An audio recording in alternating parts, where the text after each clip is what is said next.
So வணக்கம் and welcome to Sparks academy. இன்னைக்கு நம்ம என்ன பார்க்க போறோம் அப்படின்னு பார்த்தீங்கன்னா, ஃபுட் கார்பரேஷன் ஆஃப் இந்தியாவோட நம்ம எக்ஸாமினேஷன்ல இன்னைக்கு சிலபஸ் அப்படிங்கிறது தான் நம்ம ஸ்டாண்டர்டான ஆத்தர்ஸ் யார் யார் நம்ம படிக்கணும், ஓகேங்களா? ஸோ இந்த எக்ஸாமினேஷன் எழுத போகும்போது அதுக்கான ஸ்டாண்டர்ட் ஆத்தர்ஸ் நம்ம படிக்கணும் இல்லையா? ஸோ அதில் டெக்னிக்கல் வைஸ் நம்ம என்னென்ன ஆத்தர்ஸ் பார்க்கணும், ஓகேங்களா? ஸோ அதே மாதிரி நான் டெக்னிக்கல் வைஸ் என்னென்ன ஆத்தர்ஸ் நம்ம படிக்க வேண்டியது இருக்கு அப்படின்னு சொல்லக்கூடியது. இது மட்டும் இல்லாமல் போன வாட்டி நடந்த எக்ஸாமினேஷனோட கட் ஆஃப் அப்படிங்கிறது எவ்வளோ இருந்துச்சு அப்படிங்கிறது நம்ம பார்க்க போறோம், ஓகேங்களா?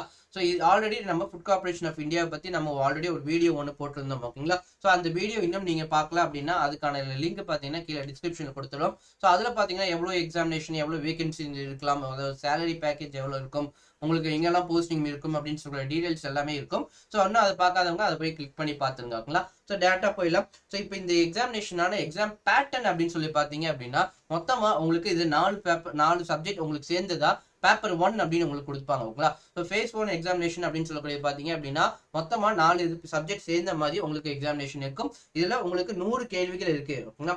100 கேள்விகள் இருக்கும், ஓகேங்களா?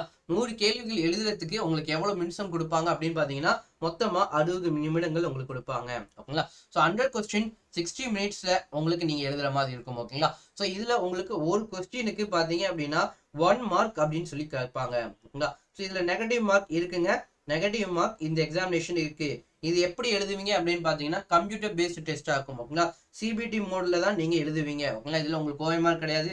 ஃபுல் அண்ட் ஃபுல் உங்களுக்கு சிபிடி மோட்ல தான் உங்களுக்கு எழுதுற மாதிரி இருக்கும்.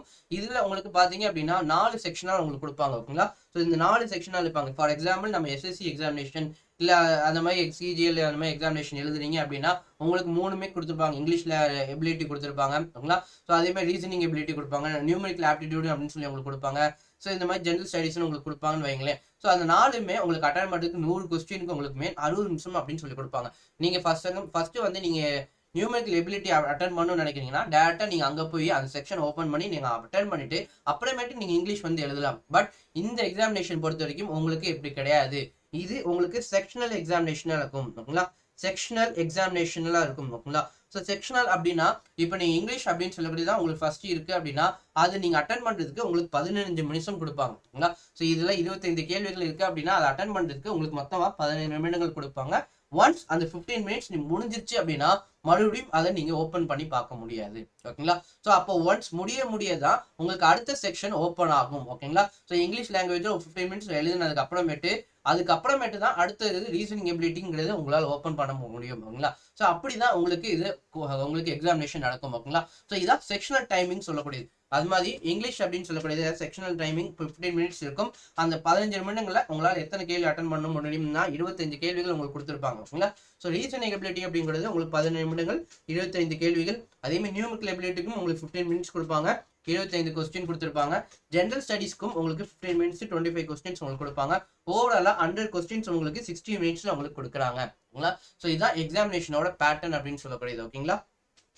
ஸோ இப்போ நம்ம ஸ்டாண்டர்டான ஆத்தர்ஸ் என்னென்ன அப்படின்னு சொல்லி பார்த்தலாம். ஸ்டாண்டர்டான ஆத்தர்ஸ் அப்படின்னு சொல்லி பார்க்கும்போது நான் டெக்னிக்கல் சப்ஜெக்ட் அப்படின்னு சொல்லக்கூடிய இந்த numerical ability, English language, reasoning, இதுக்கெல்லாம் ஸ்டாண்டர்டான ஆத்தர்ஸ் என்ன உங்களுக்கு ரெக்கமெண்ட் பண்றாங்க அப்படின்னா இப்போ இந்த நியூமெரிக்கல் எபிலிட்டி அப்படின்னு சொல்லக்கூடியது பார்த்தீங்கன்னா ஃபாஸ்ட் ட்ராக் அப்ஜெக்டிவ் அரித்மெட்டிக் அப்படின்னு சொல்லக்கூடியது ராஜேஷ் வர்மா எழுதின புத்தகம் உங்களுக்கு ரெக்கமெண்ட் பண்ணுவாங்க, ஓகேங்களா? ராஜேஷ் வர்மா எழுதின ஃபாஸ்ட் ட்ராக் அப்ஜெக்டிவ் அரித்மெட்டிக் அப்படிங்கிறது ரெக்கமெண்ட் பண்ணுவாங்க.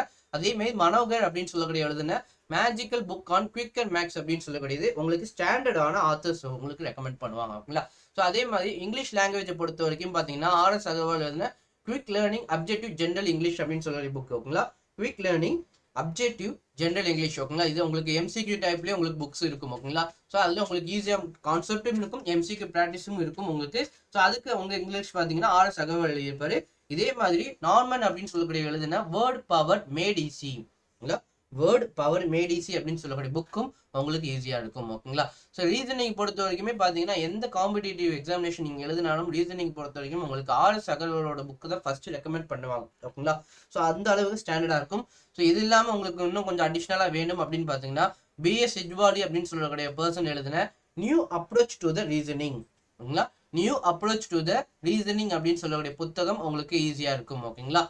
ஸோ இதான் நான் டெக்னிக்கல் அப்படின்னு சொல்லக்கூடியது. இதே இது நீங்க டெக்னிக்கல் வைஸ் பார்க்கும்போது அதுக்கான ஸ்டடி மெட்டீரியல் பார்த்தீங்க அப்படின்னா சந்திரேஷ் அகர்வால் அப்படின்னு சொல்லக்கூடிய பர்சன் எழுதின டெக்னிக்கல் வைஸ் பார்க்கும்போது FCI சிவில் சக்சஸ் புக் அப்படின்னு சொல்லுவாங்க, ஃபுட் கார்பரேஷன் ஆஃப் இந்தியா எக்ஸாமினேஷனுக்கு அவர் தனியா சிவில் இன்ஜினியரிங்க்கு என்னென்ன கேட்கலாம் அப்படின்னு சொல்லக்கூடிய ஒரு புக் எழுதியிருப்பாருங்க. அதான் சிவில் சக்சஸ் புக் அப்படிங்கிறது. அதே மாதிரி மெக்கானிக்கல், எலக்ட்ரிக்கல் இது ரெண்டுத்துக்குமே அவர் எழுதியிருப்பாரு. ஓகேங்களா? ஸோ இது இல்லாமல் நீங்கள் ப்ராக்டிஸ் பண்ணி பார்க்கணும் அப்படின்னா FCA ப்ராக்டிஸ் ஒர்க் புக்னே உங்களுக்கு ஆன்லைனில் அவைலபிளாக இருக்கு. ஓகேங்களா? ஸோ கிரண்ஸ் பப்ளிகேஷன் அப்படின்னு சொல்லக்கூடியது. ஓகேங்களா? ஸோ கிரண்ஸ் பப்ளிகேஷன் அப்படின்னு சொல்லக்கூடியது உங்களுக்கு ப்ராக்டிஸ் பண்ணுறதுக்கு ஈஸியாக இருக்கும். ஓகேங்களா? ஸோ இந்த ப்ராக்டிஸ் பண்ணுறதுக்கு உங்களுக்கு ஈஸியாக இருக்கிறது தான் இந்த FCA ப்ராக்டிஸ் ஒர்க் புக் அப்படின்னு சொல்லக்கூடியது. ஓகேங்களா? இன்கேஸ் நீங்கள் FCAல அசிஸ்டன்ட் கிரேட் எக்ஸாமினேஷன் நீங்கள் பார்க்குறீங்க அப்படின்னா ஸோ அதுக்கான பேப்பருக்கு ஓகேங்களா, அந்த பேப்பருக்கு நீங்கள் என்னென்ன சப்ஜெக்ட்டுக்கு என்னென்ன ஆத்தர்ஸ் புக்கு நீங்கள் படிக்கலாம் அப்படின்னு பார்த்தீங்கன்னா அசிஸ்டன்ட் கிரேட்ல உங்களுக்கு டெக்னிக்கல் பேப்பர் 2 அப்படின்னு சொல்லக்கூடியது. ஓகேங்களா? ஸோ கிரண்ஸ் பப்ளிகேஷன்லேயே உங்களுக்கு ப்ராக்டிஸ் ஒர்க் புக்கு கொடுக்குறாங்க. ஓகேங்களா? ப்ராக்டிஸ் ஒர்க் புக் உங்களுக்கு கொடுக்குறாங்க. அதே இது ஆர் குப்தா அப்படின்னு சொல்லக்கூடியது. ஓகேங்களா? ஆர் குப்தா எழுதின பாப்புலர் மாஸ்டர் கைட் அப்படின்னு சொல்லக்கூடிய புக்குங்க. ஓகேங்களா? பாப்புலர் மாஸ்டர் கைட் அப்படின்னு சொல்ல புக்கு ரொம்ப ஸ்டாண்டர்டாக இருக்கும். இது போத் அசிஸ்டன்ட்டுக்கும் இருக்கும், அக்கௌண்டன்ட்டுக்கும் இருக்கும், டெக்னிக்கலுக்கும் இருக்கு. ஓகேங்களா? அக்கௌண்டன்ட்டும் எழுதியிருக்காரு, டெக்னிக்கல் இருக்கு. இன்கேஸ் நீங்க மேனேஜர் அப்படின்னு சொல்ற போஸ்ட்டுக்கு ஹிந்தி அப்படின்னு சொல்ல வேகன்சிக்கு நீங்க ப்ராக்டிஸ் பண்றீங்க அப்படின்னா உங்களுக்கான கைடும் இருக்கு. பாப்புலர் மாஸ்டர் கைட் அப்படின்னு சொல்லக்கூடிய ஓகேங்களா, கிரேட் 3 டிபோர்ட் அப்படின்னு சொல்லக்கூடிய உங்களுக்கு சப்ஜெக்ட். ஓகேங்களா? ஸோ அதுல ஆர் குப்தா எழுதின புத்தகம் உங்களுக்கு ரெக்கமெண்ட் பண்றாங்க. ஓகேங்களா? ஸோ இதே மாதிரி டைபிஸ்ட் அப்படின்னு சொல்லக்கூடிய எங்களுக்கும் அதுக்கான வேகன்சிஸ்க்கு ஓகேங்களா. ஸோ என்ன புக்ஸ் அப்படின்னு சொல்லி பார்த்தீங்கன்னா SSC FCI அப்படின்னு சொல்லக்கூடிய ஹிந்திக்கு உங்களுக்கு புக் இருக்கு. ஓகேங்களா? இந்த புக்கோட ஆத்தர் பார்த்தீங்கன்னா ஆர் குப்தா எழுதியிருப்பாரு. அதே மாதிரி கிரண்ஸ் பப்ளிகேஷன் அப்படின்னு சொல்லக்கூடியது AG2 அசிஸ்டன்ட் கிரேட் 2 அப்படிங்கிறதுக்கு உங்களுக்கு ப்ராக்டிஸ் ஒர்க் புக் உங்களுக்கு ஹிந்தி ஃபார்மேட்ல மட்டும்தான் இருக்கும். ஓகேங்களா? ஸோ ஹிந்தியில இருக்குங்க இது உங்களுக்கு. அதே மாதிரி டைபிஸ்ட் அப்படிங்கிறது உங்களுக்கு படுத்தோயா சாகித்யா அப்படின்னு சொல்லக்கூடிய பர்சன் எழுதுன புக்கு உங்களுக்கு ரெக்கமெண்ட் பண்ணுவாங்க. ஓகேங்களா? ஸோ இதே வாட்ச்மேன் நீங்கள் எக்ஸாமினேஷன் இருக்குங்களா, FCAலே வாட்ச்மேன் அப்படின்னு சொல்லக்கூடிய கேட்டகரிக்கும் எக்ஸாமினேஷன் நடக்கும். ஓகேங்களா? ஸோ அதுக்கான பேப்பர் பார்த்தீங்க அப்படின்னா FCA வாட்ச்மேன் அப்படின்னு சொல்லி பேப்பர் 1 ஆர் குப்தா எழுதியிருப்பாரு. அதே மாதிரி YCT ஓகேங்களா, யூத் காம்படிஷன் டைம்ஸ்ன்னு சொல்லுவோம் இல்லையா, ஸோ அந்த YCT பார்த்தீங்க அப்படின்னா உங்களுக்கு கொடுத்துருக்காங்க FCA வாட்ச்மேனுக்கு. ஓகேங்களா? ஸோ இந்த YCT பொறுத்த வரைக்கும் பார்த்தீங்கன்னா உங்களுக்கு ஃபுல் கொஸ்டின் பேப்பரையுமே சால்வ் பண்ணி உங்களுக்கு கம்பைன் பண்ணி ஒரே கலெக்ஷனாக புக் பிரிண்ட் பண்ணியிருப்பாங்க. ஓகேங்களா? ஸோ இது ப்ராக்டிஸ் பண்ணுறதுக்கு ரொம்பவே ஈஸியாக இருக்கும். ஓகேங்களா? ஸோ இதுக்கான அடுத்த போன வருடங்களுக்கான உங்களா முன்னாடி நடந்த எக்ஸாமினேஷன் எப்போ நடந்துச்சு, ஸோ அதுக்கான கட் ஆஃப் அப்படின்னு சொல்லி பார்க்கலாம். ஓகேங்களா? ஸோ 2005 பார்த்தீங்க, 2015 பார்த்தீங்க அப்படின்னா FCAல டைபிஸ்ட் அப்படின்னு சொல்லக்கூடியதுக்கு பார்த்தீங்கன்னா கட் ஆஃப் பார்த்தீங்கன்னா டைபிஸ்ட் ஹிந்தி கிரேடாக இருக்கீங்க அப்படின்னா எக்ஸ் சர்வீஸ்மேன் 23.33 அந்த ரகம், OBC 58.33, PWD இருக்கீங்க அப்படின்னா 35. இதே அன்ரிசர்வ்டாக இருக்குது அப்படின்னா அந்த கேட்டகரியில் நீங்கள் போட்டி போட்டிருந்தீங்க அப்படின்னா அதுக்கான கட் ஆஃப் பார்த்தீங்கன்னா 54.17. SC STக்கு இல்லையே சார் அப்படின்னு கேட்குறீங்க, அது வேகன்சி வந்து உங்களுக்கு கொடுத்துருக்க மாட்டாங்க, மென்ஷன் பண்ணிடல, அதனால அதுக்கு கட் ஆஃப் இல்லைங்க. ஓகேங்களா? ஸோ அதே மாதிரி FCAல அசிஸ்டன்ட் கிரேட் 3 கட் ஆஃப் ஓகேங்களா 2022 நடந்திருக்கும். ஸோ அதில் நம்ம சவுத் ஜோன் மட்டும் எடுத்து நான் உங்களுக்கு அட்டாச் பண்ணியிருக்கேன். சவுத் ஜோனில் எவ்வளோ போஸ்ட்டுக்கு உங்களுக்கு கட் ஆஃப் வந்திருக்கு அப்படின்னு பார்த்தீங்கன்னா ஸோ கட் ஆஃப் பார்த்தீங்கன்னா ஜூனியர் இன்ஜினியருக்கு பார்த்தீங்கன்னா 144.50. ஓகேங்களா? ஸோ ஜூனியர் இன்ஜினியர் அப்படின்னு சொல்லக்கூடியதுக்கு சிவில் இன்ஜினியரிங்ல நீங்க படிச்சிருந்தீங்க அப்படின்னா உங்களுக்கான கட் ஆஃப் பார்த்தீங்கன்னா 144.50 இருந்திருக்கு. ஓகேங்களா?